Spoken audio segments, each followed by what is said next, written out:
మీ బంగారం తాకట్టులో ఉందా? నెల నెల వడ్డీ కట్టలేకపోతున్నారా? ఆచారి గోల్డ్ 9030022345.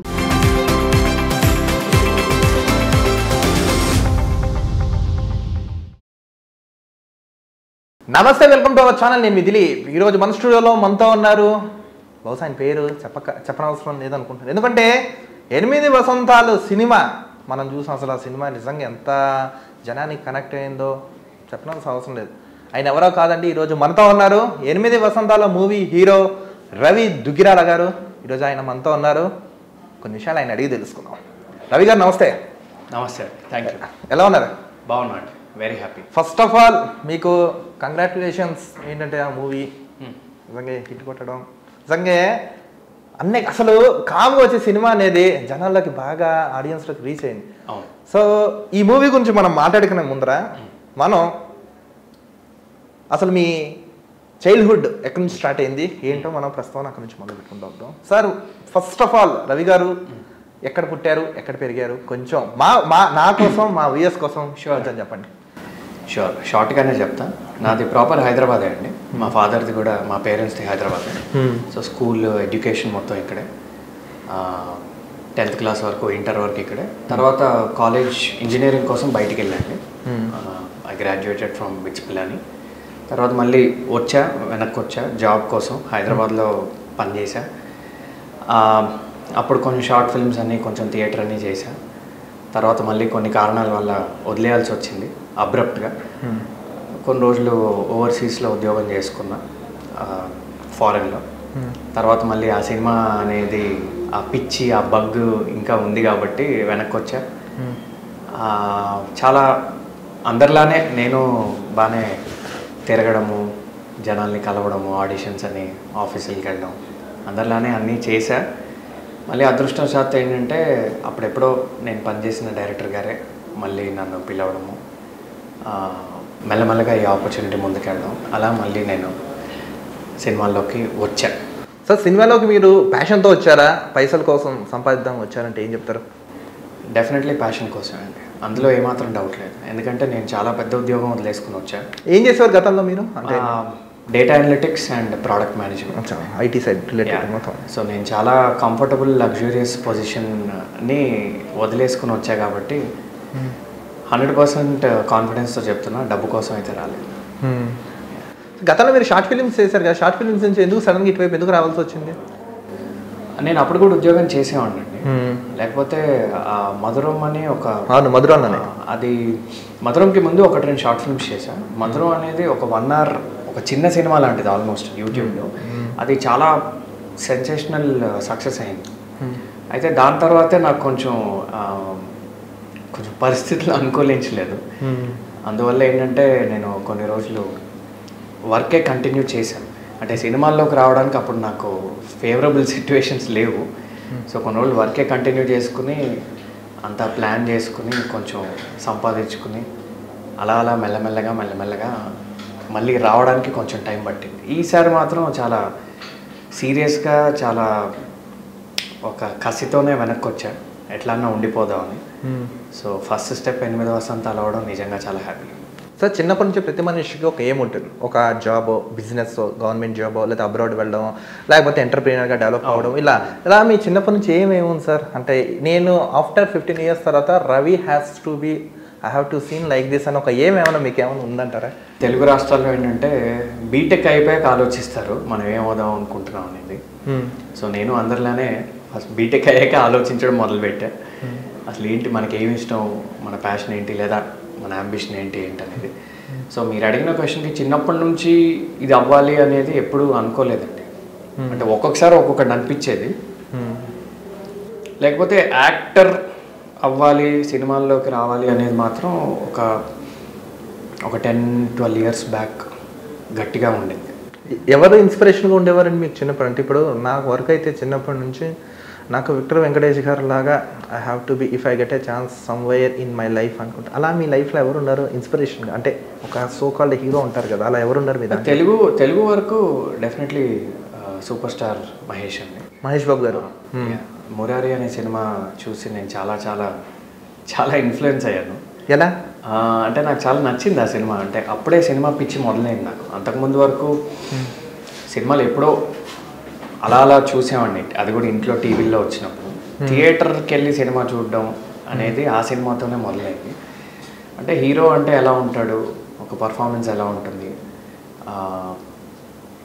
అంటే ఒక ఇంటెన్స్ క్యారెక్టర్ ఎలా, అంటే మహేష్ బాబు గారు ఇన్స్పిరేషన్ ఉంటారు మీకు? అది డెఫినెట్లీ అండి. అంటే ఎందుకంటే ఆ పిచ్చి మొదలైంది ఆయన దగ్గర నుంచి కాబట్టి తర్వాత నాకు వేరే అందరిది చూడడము, వేరే అందరు నచ్చడం జరిగింది. కానీ బట్ ఫస్ట్ మొదట మాత్రం బలమైన ప్రభావం వేసింది అయితే మహేష్ గారు. సార్ ఎప్పుడైనా మీరు ఊహించారా మీ చిన్నతనంలో నేను కూడా ఒక సినిమా తీస్తాను ఒక హీరోగా, అది కూడా నా సినిమా నేనే ఒక పెద్ద బ్రాండ్లో అది కూడా సక్సెస్ అయిన మూవీలో అలా చూస్తానని ఎప్పుడైనా మీరు చిన్నప్పటి నుంచి ఏమైనా అనుకున్నారా?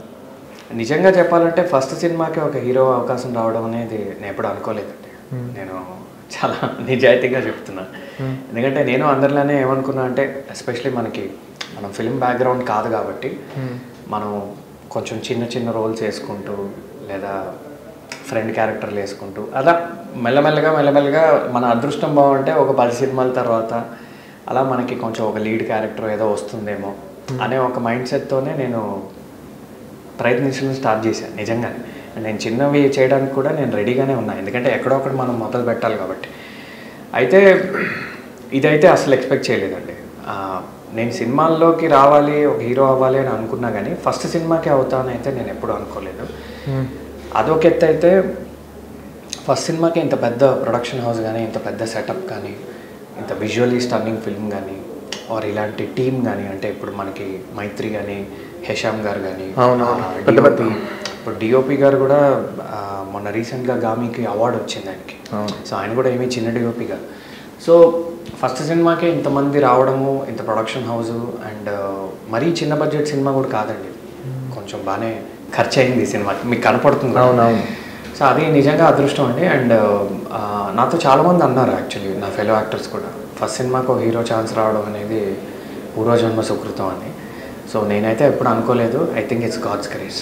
సార్ ఫణేంద్ర గారు మిమ్మల్ని ఎంచుకున్న తర్వాత ఆయన ఫస్ట్ టైం స్టోరీ మీతో డిస్కస్ చేస్తున్నప్పుడు how you feel, how is the experience with Phanendra sir and the story, how you committed and what is the మీ యొక్క అదొక ఫీలింగ్ ఉంటుంది కదా, గూస్ బంప్స్ వచ్చారు, అలా ఏమనిపించింది మీకు నిజంగా ఫస్ట్ టైం స్టోరీ అన్నప్పుడు? అది డిస్క్రైబ్ చేయడం కష్టం అండి, ఎందుకంటే ఫస్ట్ టైం ఆయన నాకు స్టోరీ చెప్పినప్పుడు, అంటే ఈ సినిమాలోకి ఫస్ట్ ఎంటర్ అయింది నేనే అనమాట. నా కాస్టింగ్ ఫస్ట్ జరిగింది, తర్వాత ఒక 1-2 నెలల్లో వేరే యాక్టర్స్ అందరూ వచ్చారు.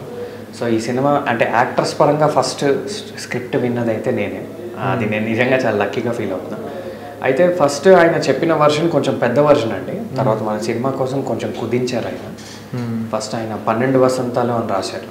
సో ఆ 12 వసంతాల వర్షన్ నేను ఫస్ట్ విన్నా కదా, తర్వాత అది కుదించాక 8 వసంతాలు కూడా నేను విన్నా. బట్ 12 వసంతాలు విన్నప్పుడైతే చాలా rich in human emotions, and అంటే ప్రతి క్యారెక్టర్కి ఒక మీనింగ్ ఉంది అనిపించిందండి. ఇప్పుడు సంజయ్ అనే కాదు, నేను చేసిన క్యారెక్టర్నే కాదు, అంటే శుద్ధి అనే character is definitely female centric కాబట్టి అది చాలా పవర్ఫుల్ క్యారెక్టర్, చాలా లేయర్స్ ఉన్న క్యారెక్టర్. కానీ అంటే కార్తిక్ కానీ, వరుణ్ కానీ, లేదా డిఫరెంట్ క్యారెక్టర్స్ కానీ, ఎవ్రీ క్యారెక్టర్ ఇంత అందంగా, ఎవ్రీ క్యారెక్టర్కి ఒక కంప్లీట్ ఆర్క్ ఉండేలాగా, ఎవ్రీ క్యారెక్టర్లో అయిన లేయర్స్ ఎలా రాసావని నేను ఫస్ట్ డైరెక్టర్ గారిని నేనే ఫస్ట్ అడిగాను. ఎందుకంటే మనకి ఏ స్క్రిప్ట్లో అయినా జనరల్గా చూస్తే లీడ్ క్యారెక్టర్ మహా అయితే లీడ్ కాకుండా ఇంకొక 2 క్యారెక్టర్సే మనకి స్ట్రాంగ్ క్యారెక్టర్స్ ఉంటాయి. వేరే వాటికి అంత రైటింగ్ కూడా జనరల్గా అంత ఉండదు. చాలా తక్కువ స్క్రిప్ట్స్లో అన్ని క్యారెక్టర్స్కి చాలా స్ట్రాంగ్ రైటింగ్ ఉంటుంది. అవునవును. సో ఈ స్క్రిప్ట్ చదివిన ఫస్ట్ టైం నాకు అదే అనిపించింది, ఇంత స్ట్రాంగ్గా ప్రతి క్యారెక్టర్కి అసలు ఎలా రాశారు మీరు అని చెప్పి నేను చాలా ఎక్సైటెడ్గా ఫీల్ అయ్యాను. అండ్ నెక్స్ట్ పాయింట్ ఏంటంటే అసలు క్లైమాక్స్ కానీ, ఆ సంజయ్ క్యారెక్టర్ కానీ, ఆ ఆర్క్ మొత్తం చదివినప్పుడు నేను ఆయనతో అన్నా అనమాట, అసలు ఇది ఎవరికి వస్తే, ఈ క్యారెక్టర్ ఎవరికి వస్తే వాళ్ళు చాలా లక్కీ అన్న. అప్పటికి ఈ క్యారెక్టర్ నాకని తెలియదు నాకు. ఆ తర్వాత ఎప్పుడో చాలా డిస్కషన్స్ తర్వాత ఆ సంజయ్ అనే క్యారెక్టర్ నాకు వచ్చింది. సో నేను ఏదైతే ఆయనతో అన్నానో ఈ క్యారెక్టర్ ఎవరికి వస్తే వాళ్ళు చాలా లక్కీ అని, అదే క్యారెక్టర్ నాకు ఇచ్చారనమాట. So yeah, that's destiny. Sir ఎలా అనిపించింది ఫస్ట్? ఎందుకంటే మైత్రి మూవీస్ అంటే పెద్ద బ్యానర్.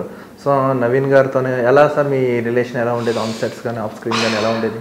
అంటే మీరు అన్నట్టు చాలా పెద్ద బ్యానర్ కాబట్టి చాలా లిమిటెడ్ ఇంటరాక్షన్ అండి. ఎందుకంటే వాళ్ళు పెద్ద సినిమాల్లో బిజీగా ఉంటారు ఎప్పుడు, వాళ్ళ సెట్కి రావడం కూడా చాలా తక్కువే. సెట్కి వచ్చిన 2-3 సార్లు వాళ్ళు చాలా స్వీట్ పీపుల్ అండి. అందరితో చాలా బాగా మాట్లాడతారు. అంటే పెద్ద చిన్న అనే వ్యత్యాసం ఉండదు. అందరినీ చాలా బాగా చూసుకుంటారు. మొన్న ప్రీ రిలీజ్ ఈవెంట్ అప్పుడు కూడా లేదా ప్రీమియర్స్ అప్పుడు కూడా చాలా అంటే చాలా ఎఫెక్షనేట్గా మాట్లాడతారండి. సో నాకే కాదు మా అందరికీ చాలా లిమిటెడ్ ఇంటరాక్షన్ ఉంది వాళ్ళతో. డైరెక్టర్ గారిని పక్కన పెడితే సో చాలా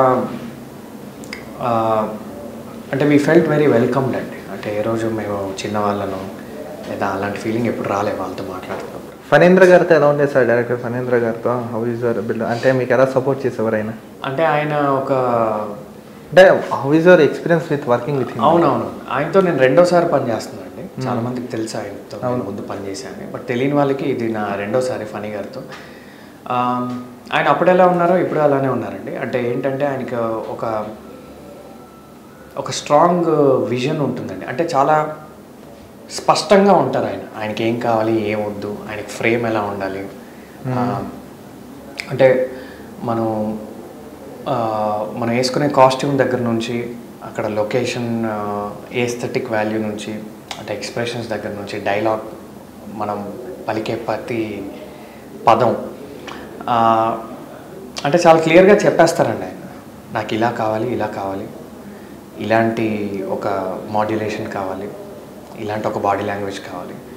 అంటే అంత క్లియర్గా చెప్పాక ఇంక మనకి ఏ రకమైన కన్ఫ్యూజన్ కూడా ఉండదు అనమాట. అదే ఒక స్ట్రెస్ఫుల్ సిచ్యువేషన్ అంటే ఈయనకి ఏం కావాలో మనకు అర్థం కాకపోవడం కానీ లేదా ఈయన మైండ్లో ఏముంది అని మనం గెస్ట్ చేయడం కానీ అలాంటి సిచ్యువేషన్ ఎప్పుడు ఉండదండి. అందువల్ల ఏంటంటే చాలా కంఫర్టబుల్గా ఉంటుంది. అంటే ఫర్ ఎనీ యాక్టర్ డైరెక్టర్ క్లారిటీగా ఉంటే మనకి వెళ్ళి మనం ఏం పర్ఫామ్ చేయాలనేది మనకు ఒక అండర్స్టాండింగ్ ఉంటుంది కాబట్టి చాలా ఈజీగా అయిపోయిందండి. నా వరకైతే అసలు ఈ సినిమా మోస్ట్ కంఫర్టబుల్ ఎక్స్పీరియన్స్. వెళ్ళి అలా చేసేసి వచ్చేసామండి. ఎందుకంటే ఆయన అంత క్లియర్గా చెప్పేవాళ్ళు ఆయనకి ఏం కావాలనేది. అండ్ హీరోయిన్ గారితో ఎలా ఉండేది సార్ మీకు? అంటే how she supporting in roles కానీ యాక్టింగ్ కానీ ఎలా అనిపించేది? షీఈస్ అన్ ఎక్స్ట్రాడినరీ పర్ఫార్మర్ అండి.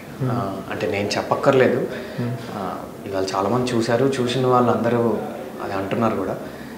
తనతో వర్కింగ్ చాలా ఈజీ అండి. ఎందుకంటే తను చాలా హోంవర్క్ చేసి వస్తుంది, చాలా ప్రిపేర్ అయి వస్తుంది, చాలా ఈజ్తో చేసేస్తుంది. ఏ ఎక్స్ప్రెషన్ అయినా పలుకుతుంది ఆమె మొహం మీద. వెరీ ప్రొఫెషనల్ అండి, very discipline, very hard working. చాలా నేర్చుకోవచ్చు ఆమె దగ్గర నుంచి. ఎందుకంటే ఆమెకి చాలా క్రాఫ్ట్స్లో చాలా కమాండ్ ఉంది. ఆమె చిన్నప్పటి నుంచి మార్షల్ ఆర్ట్స్ కానీ డాన్స్ ఫామ్స్ కానీ సెవరల్ ఆర్ట్ ఫామ్స్ నేర్చుకుందండి. సో ఆమెతో ఎప్పుడు మనం వర్క్ చేసినా లేదా ఎప్పుడు మాట్లాడినా ఏదో ఒక మంచి ఇన్ఫర్మేషన్ మనకు వస్తుంది. So I'm very lucky to work with her in my first film. ఒక వాదన అనేది బాగా అనిపిస్తుంది జనాల్లో. మనం ముఖ్యంగా తెలుగు ఇండస్ట్రీలో కొత్త వాళ్ళకి అవకాశాలు చాలా తక్కువ ఉంటాయండి. అది నిజమే అంటారా? నిజంగా మీ వరకు వస్తుంది ఏమంటారు? కొంచెం అది కూడా చెప్పండి. కొత్త వాళ్ళకి అవకాశాలు తక్కువ అనేది అంటే ఇదివరకు సంగతి తెలియదు కానీ ఇప్పుడైతే అలా లేదండి. ఎందుకంటే చాలా చిన్న సినిమాలు మనకు వస్తున్నాయి. మనం లాస్ట్ 2-3 yearsలో కూడా చాలా చిన్న సినిమాలు మనం చూసాము. మ్యాడ్ కానివ్వండి, మ్యాడ్ స్క్వేర్ వచ్చింది మన తర్వాత, ఆయ్ అనే సినిమా కానివ్వండి, మ్యాడ్ సిరీస్ కానివ్వండి, కమిటీ కుర్రోలు కానివ్వండి. అంటే కమిటీ కుర్రోలు చాలా పెద్ద సక్సెస్ అయింది కాబట్టి ఇప్పుడు అండ్ అందులో 11 మంది కొత్త వాళ్ళు. సో మీరు అడిగిన క్వశ్చన్కి కొత్త వాళ్ళకి అవకాశాలు లేవనేది వాస్తవం అయితే కాదండి. ఎందుకంటే ఇప్పుడు ఓటీటీ కూడా వచ్చాక మనకు ఆహా కానీ ఈటీవీ విన్ కానీ అండ్ చాలా అదర్ ప్లాట్ఫామ్స్లో రెగ్యులర్గా కాంటెంట్ వస్తుంది. చిన్న సినిమాలు కూడా అంటే ఇదివరకు కంటే కూడా ఇప్పుడు పెద్ద బ్యానర్స్ చిన్న సినిమాలు సపోర్ట్ చేస్తున్నాయండి. ఎందుకంటే మనకి మ్యాడ్ కానీ ఇప్పుడు మా 8 వసంతాలు కానీ ఇప్పుడు కమిటీ కుర్రోలు కానీ ఇవన్నీ పెద్ద ప్రొడక్షన్ హౌసెస్ సపోర్ట్ చేసినవి. సో అవకాశాలు అయితే ఉన్నాయండి, అందులో ఏమాత్రం డౌట్ లేదు. ఇప్పుడు ఈ స్టోరీ మీకు వచ్చినప్పుడు మీరు భయంగా ఫీల్ అయ్యారా, బాధ్యతగా ఫీల్ అయ్యారా? రెండు అండి. నిజంగా భయపడ్డా. ఎందుకంటే ఇది నిజంగానే చాలా సీజన్డ్ యాక్టర్ చేయాల్సిన రోల్ అండి. ఇది ఈ రోల్లో అంత డెప్త్ ఉంది, అంత ఇంపాక్ట్ ఉంటుంది. ఎందుకంటే ఇది మన స్క్రీన్ టైం పరంగా చూస్తే 35 minutes అలా ఉంటుంది. అంటే సంజయ్ అనేవాడు కథకి హీరో అయినప్పటికీ స్క్రీన్ మీద అంతసేపే ఉంటాడు. దానివల్ల ఏమవుతుందంటే వచ్చిన ప్రతిసారి ఒక ఇంపాక్ట్ ఉండాలండి. అలా చాలా పెద్ద పెద్ద యాక్టర్సే అది క్రియేట్ చేయగలరు. ఇప్పుడు మనకి గొప్ప యాక్టర్స్ ప్రకాష్ రాజ్ ఇలాంటి వాళ్ళు 5 నిమిషాలు వచ్చినా వాళ్ళు ఒక ఇంపాక్ట్ క్రియేట్ చేశారు. ఎందుకంటే వాళ్ళు అంత మెచ్యూర్ పర్ఫార్మర్స్ కాబట్టి, అంత బలమైన పర్ఫార్మర్స్ కాబట్టి. సో నేను నిజంగా భయపడ్డాను. అంటే మనకి ఉండే ఒక 35 minutesలో మనం ఎంత ఇంపాక్ట్ క్రియేట్ చేయగలిగితే అంత క్రియేట్ చేయాలి. అండ్ ఒక కొత్తవాడిగా అది నిజంగా నా మీద ఒక భారంలానే నేను ఫీల్ అయ్యా. లేకపోతే అదే నాకు ధైర్యం కూడా ఉండింది. ఎందుకంటే నన్ను నమ్మి ఫణీంద్ర గారు ఇంత వెయిట్ పెట్టారు కాబట్టి, ఒక సీజన్డ్ యాక్టర్ అంటే ఇది ఆయన ఇంటర్వ్యూలో కూడా చెప్పారు, ఇది చాలా పెద్ద హీరోతో చేయాలనుకున్నారు. అండ్ యాక్చువల్లీ సూర్య గారితో చేయాలనుకున్నారు. So actual choices Deepika Padukone and Surya ఆయన మైండ్లో. తర్వాత ఏమైంది అనేది పక్కన పెడితే, సో ఆయన నాకు ఒకసారి చెప్పారు, ఇది నేను ఇనీషియల్గా సూర్య అనుకున్నాను, నీకు ఇస్తున్నాను. సో ఇప్పుడు అంత పెద్ద హీరోని ఆయన ఇమాజిన్ చేసుకున్నాడంటేనే ఆ డైలాగ్లో కానీ ఆ క్యారెక్టర్లో కానీ అంత వెయిట్ ఉన్నట్టు. సో అందువల్ల నిజంగా భయపడ్డా. ఆ భయం నుంచే బాధ్యత వచ్చింది.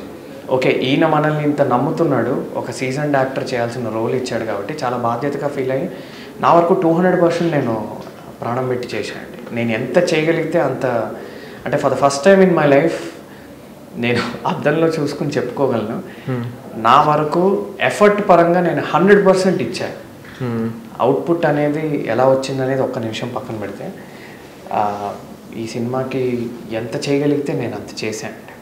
సో అది ఆ బాధ్యతతోనే చేశాను. ఫస్ట్ టైం మనకి ఒక పెద్ద అవకాశం వచ్చింది, మనం జాగ్రత్తగా చెయ్యాలి అని.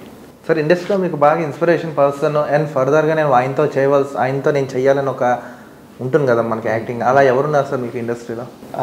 త్రివిక్రమ్ సార్, సుకుమార్ సార్, పూరి జగన్నాథ్ గారు, చాలా మంది ఉన్నారండి. కృష్ణవంశీ గారు, పూరి జగన్నాథ్ గారు, తేజ గారు, హరీష్ శంకర్ గారు, నాకు చాలా ఇష్టం ఆయన. ఇంకా చాలా మంది ఉన్నారండి. అంటే హీరోస్ పరంగా చూసుకుంటే వివేక్ ఆత్రేయ గారు సడన్గా గుర్తొచ్చింది. ఇంకా చాలా మంది ఉన్నారు. బట్ హీరోస్ అంటే అయ్యో అందరు పెద్ద హీరోస్తో చేయాలనే ఉంటుంది కదా. ఒక హీరో ఉంటారు కదా సార్, ప్రభాస్, మహేష్ బాబు గారు, అల్లు అర్జున్, రామ్ చరణ్, ఇలా ఉంటారు కదా, లేకపోతే చిరంజీవి గారు, నాగార్జున గారు, వెంకటేష్ గారు, అలా ఎవరు ఉందనుకుంటున్నారు? నాకెందుకో అంటే మేబీ సిద్ధు జొన్నలగడ్డ వీళ్ళతో వర్క్ చేయలేదు అంటే అంటే మంచి రిజర్వ్డ్ అంటే పెద్దవాళ్ళ ముందు మనం సరిపోమేమో అని, అంతకు మించి ఏం లేదు. కానీ మీరు అడిగిన క్వశ్చన్కి నిజంగా ఒకటి చెప్పలేమండి. ఎందుకంటే నేను ఇప్పుడు ఒక యంగ్ హంగ్రీ యాక్టర్ని, నాకు అందరితో చేయాలని ఉంది. ఇది అంటే మీరు ఇందాక ఎవరు ఇష్టం ఉన్నప్పుడు నేను డిప్లొమాటిక్గా కాకుండా మహేష్ బాబు గారనే చెప్పాను. బట్ ఎవరితో చేయాలని ఉంది అని అయితే మటుకు అందరితో ఉంది. ఎందుకంటే ఒక్కొక్కరి దగ్గర నుంచి మనం పర్ఫార్మెన్స్ పరంగా and the way we should conduct hour cells ఒక్కొక్కరి దగ్గర నుంచి ఒక్కొక్కరు నేర్చుకోవచ్చు అండి. సో నాకు నిజంగా అందరితో చేయాలని, నాకు 365 days పనిచేయాలని ఉంది, అందరితో చేయాలని ఉంది. Tier 1 హీరోస్ దగ్గర నుంచి యంగ్ హీరోస్ వరకు అందరితో చేయాలని ఉంది. మల్టీ స్టారర్స్ అయినా, ఆన్సాంబుల్ కాస్ట్ అయినా, సోలో అయినా, ఇంపాక్ట్ రోల్స్ అయినా అందరితో చేయాలి. సరే, యాజ్ అ హీరోగా మీకు అంటే ఏమైనా కండిషన్స్ ఉన్నాయా ఫర్దర్గా? కానీ అంటే నేను ఓన్లీ లవ్ పరంగానే వెళ్తాను, ఇలా ఏమైనా కండిషన్స్ ఏమైనా పెట్టుకున్నారా? లేకపోతే anything I'm ready to do అన్నట్టు, అంటే ఒక సోషల్ ఓరియంటెడ్గా మెసేజ్ వస్తా ఐఎమ్ రెడీ టు డూ అని అలా చేయడానికి ఏమైనా ఉన్నారా? ఏమైనా కండిషన్స్ ఉన్నాయా? అస్సలు లేవండి. ఎందుకంటే ఇప్పుడు నేను ఒకటి చేయబోతున్నాను, అది totally different genre altogether. So అంటే అది ఎందుకు చెప్తున్నా అంటే, నాకు అసలు ఎలాంటి రిజర్వేషన్ లేదు. నేను ఒక పర్ఫార్మర్లో చూసుకుంటున్నాను. అంటే నేను ఏదైనా చేయగలను, ఏదైనా చెయ్యాలి అనే ఒక ధోరణిలోనే నేను వెళ్తున్నాను. సో ఎన్ని జానర్స్ వీలైతే అన్ని నేను చేయడానికి రెడీ, ఏ కథ అయినా నేను చేయడానికి రెడీ. ఒక డైరెక్టర్ నన్ను అందులో చూసుకోగలిగితే మాత్రం నేను నా 100% ఇవ్వడానికి రెడీ. అదే జానర్ అయినా, థ్రిల్లర్ అయినా, హారర్ అయినా, రొమాన్స్ అయినా, డ్రామా అయినా, ఏదైనా. సార్, ఇప్పుడు 8 వసంతాలు సినిమాలో ఒక డైలాగ్ అనేది మీరు చెప్పారు, ప్రేమించడం అంట. ఆ డైలాగ్ ఒక్కసారి మా వ్యూయర్స్ కోసం ఒకసారి మీ నోట్లో వినాలి. చాలా డైలాగులు ఉన్నాయి, బట్ ప్రేమ అంటే మనం చేరాల్సిన గమ్యం కాదు, చేయాల్సిన ప్రయాణం. సార్, ఇంకా ఈ సినిమాలో మీకు ఒక సాంగ్, ఏ సాంగ్ అంటే బాగా మీకు ఇష్టం? అది ఇష్టమైన పాట మీరు పాడాలి ఇప్పుడు మా దగ్గర. రెండు చాలా మంచి సాంగ్స్ అండి, చాలా మంచి సాంగ్స్. నాకు అంటే నా సాంగ్ అనేది ఒక్క నిమిషం పక్కన పెడితే ఒక 10% చిత్ర గారు పాడిన సాంగ్ ఎక్కువ ఇష్టము, పరిచయం ఇలా అని. ఎందుకంటే అది నేను ఇంకొంచెం ఎక్కువ సార్లు విన్నా. అది అందమా సాంగ్ కూడా బ్యూటిఫుల్ సాంగ్ అని, పరిచయం ఇలా ఒక 10% ఎక్కువ. అది అంటే చిత్ర గారు పాడాక నేను పాడితే అస్సలు బాగోదండి. సో అంటే నాతో చాలా మంది అంటారు, నీ వాయిస్ చాలా బాగుంటుంది, నువ్వు డైలాగ్స్ చెప్తే చాలా బాగుంటుందని. డైలాగ్ అయినా చెప్పండి. అదే అంటున్నా, నువ్వు డైలాగ్స్ చెప్తే చాలా బాగుంటుంది, వాయిస్ చాలా బాగుంటుంది, కానీ పాడితే అంత బాగోదు అంటారు. అందువల్ల పోనీ డైలాగ్ ఏమన్నా డైలాగ్ ఆల్రెడీ ఇంకోటి ఏమన్నా ఇంకోటి 2 అన్నారు. అంకెలతో కొలిస్తే 365 రోజుల్ని ఒక సంవత్సరం అనొచ్చు. అవే 365 రోజుల్ని అనుభవాలతో కొలిస్తే ఒక వసంతం అనొచ్చు. 1, 2 కాదు, మీ వల్ల నాకు అలాంటివి 8 వసంతాలు ఉన్నాయి. సార్ ఇంకో ప్రశ్న ఏంటంటే, రీసెంట్గా సీనియర్ యాక్టర్ కోట శ్రీనివాసరావు గారు మన స్వర్గస్థులయ్యారు. సార్ ఎప్పుడైనా మీరు ఆయన కలిసారా? ఎలా అనిపించింది? మొన్న ఆయన చనిపోవడం పట్ల నాకు తెలిసి తెలుగుని ఎవరైనా భారతీయుల్లో ఆయన పేరు తెలియని వ్యక్తులు ఎవరు అనుకుంటున్నా. సో చాలామంది ఇంకా మన ఇంట్లో సొంత మనిషే చనిపోయినట్టుగా చాలా ఫీల్ అయ్యారు. అలా ఎప్పుడైనా మీరు కోట శ్రీనివాసరావు గారిని కలిసారా? అసలు ఏమైనా how is your experience with him ఏమైనా ఉందా? మీకు ఎలా అనిపించింది? అలాంటి యాక్టర్స్ని కోల్పోతుంటారు. ఆయన్ని కలిసే అదృష్టం నాకు రాలేదండి. ఎందుకంటే నేను ఇండస్ట్రీకి వచ్చి 2-3 ఏళ్ళే అయింది. అప్పటికే ఆయన కూడా సినిమాలు చేయడం మానేశారు కాబట్టి కలిసే అదృష్టం అయితే దొరకలేదు. బట్ మీరు అన్న మాట అయితే 100% కరెక్ట్. ఇండియాలోనే కాదు, నాకు తెలిసి ప్రపంచంలోనే one of the finest actors ఆయన. అంటే నేను చాలామందితో జనరల్గా మనకి సినిమా డిస్కషన్లు వస్తూ ఉంటాయి కదండి, గొప్ప గొప్ప యాక్టర్స్ ఎవరు. ఇప్పుడు ఫారిన్ యాక్టర్స్ చాలామంది పేర్లు చెప్తారు, ఆల్ పచినో అని, రాబర్ట్. యా.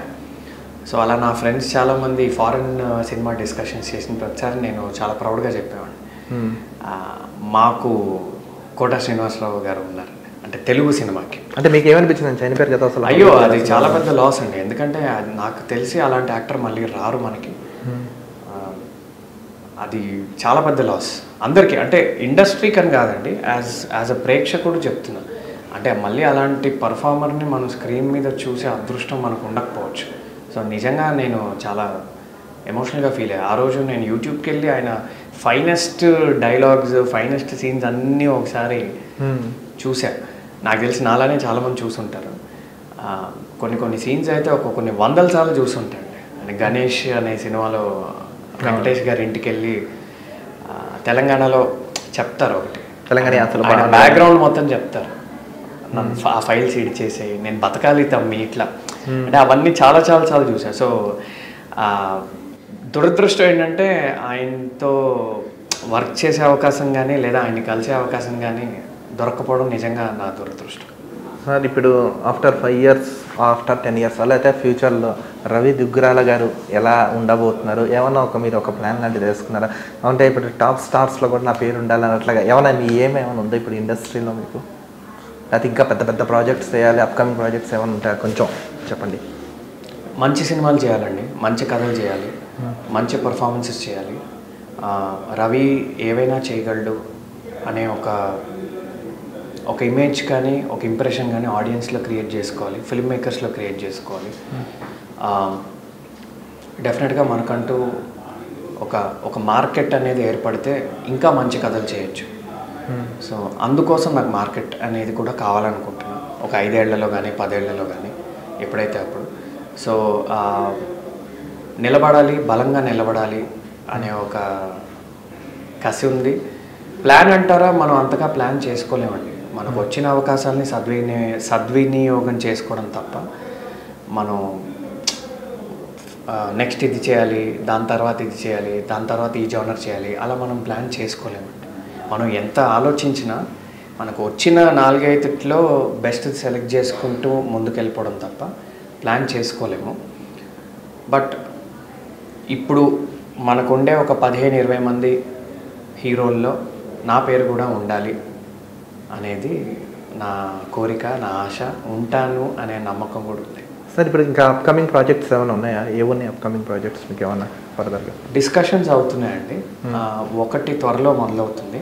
అది అఫీషియల్ డీటెయిల్స్ నా సైడ్ నుంచి కంటే వాళ్ళ సైడ్ నుంచి వస్తే ఇంకా బాగుంటుంది. మిగతావన్నీ డిస్కషన్స్ అవుతున్నాయండి. అదృష్టం ఏంటంటే వెంటనే ఇంకోటి మొదలయ్యే సిచ్యువేషన్లో ఉంది. సార్ ఫైనల్గా ఒక ఆన్సర్ చెప్పండి. ఇప్పుడు ఎవరైతే ఇండస్ట్రీని నమ్ముకుని వచ్చే కొత్త ఆర్టిస్టులు కానీ ఎవరైతే ఉన్నారో వాళ్ళకి ఈ వేదిక ద్వారా మీరు ఇచ్చే సలహా ఏమంటారు? కొంచెం అది కూడా ఒకసారి చెప్పండి. అంటే సలహా ఇచ్చేంత పెద్దవాడిని కాదండి, నా కెరీర్ కూడా ఇప్పుడే మొదలైంది కాబట్టి. లేకపోతే భయపడకండి. అంటే నాలాంటి వాళ్ళు చాలామంది ఉంటారు. అంటే సినిమా మనం ప్రయత్నించచ్చా, అంటే సినిమా ఇండస్ట్రీ మీద చాలా అపోహలు కూడా ఉంటాయండి, నాకు కూడా ఉండేవి. ఎందుకంటే బయట రకరకాలుగా చెప్తూ ఉంటారు కాబట్టి, మన ఇంట్లో వాళ్ళు కూడా రకరకాలుగా చెప్తూ ఉంటారు, చాలామంది డిస్కరేజ్ చేస్తారు. అంటే నేను గమనించింది ఏంటంటే చాలా మటుకు అవి అపోహలే అండి. అంటే ఏదో తొక్కేయడాలు కానీ అంటే ఇలాంటి పదాలు వింటూ ఉంటాం కదా. లేదండి, మనం నిజంగా చాలా సిన్సియర్గా కష్టపడితే మటుకు అంటే ఏ ఫీల్డ్ అయినా అది అంటే నెవర్ గివ్ అప్ అంటారు అంతేనా? గివ్ అప్ అంటే ఒక సేయింగ్ ఉంటుందండి మనకి. ఎలా అంటే ప్లాట్ఫామ్ మీద మనం నుంచుంటే, ట్రైన్ వచ్చేంత వరకు నుంచుంటే ట్రైన్ వచ్చినప్పుడు మనం ఎక్కేయచ్చు. సో ఇండస్ట్రీ అనేది అలా అంటే పేషెంట్గా ఉండాలి. ఆ ప్లాట్ఫామ్ మీద మనం నుంచోవాలి. నుంచోడానికి మనకు సామర్థ్యం కావాలండి. అంటే అది ఫైనాన్షియల్గా కానీ, హెల్త్ పరంగా కానీ, సపోర్ట్ పరంగా కానీ. అంటే మనం అంతసేపు పేషెంట్గా నుంచోడానికి, ధైర్యంగా నుంచోడానికి మనకి చాలా ఫ్యాక్టర్స్ కలిసి రావాలి. బట్ మనం కనుక నిజంగా నుంచుంటే మటుకు ట్రైన్ ఎప్పుడప్పుడు వస్తుంది, వచ్చినప్పుడు ఆ ట్రైన్ని పట్టుకుని వెళ్ళిపోవడం. Okay sir, thank you so much sir. మీరు చేసే ప్రతి ప్రాజెక్టు సక్సెస్ అయ్యి భవిష్యత్తులో కూడా ఎన్నో శిఖరాలను అధిరోహించాలని ప్రజల తరపున, ఆడియన్స్ తరపున, వాళ్ళ తరపున, నా తరపున కూడా మీకు ఆల్ ది బెస్ట్ చెప్తూ thank you so much sir. Thank you very much. Thank you. చూసారు కదా, మరొక ఇంట్రెస్టింగ్ ఇంటర్వ్యూతో కలుద్దాం. చూస్తున్నాను నా ఛానల్.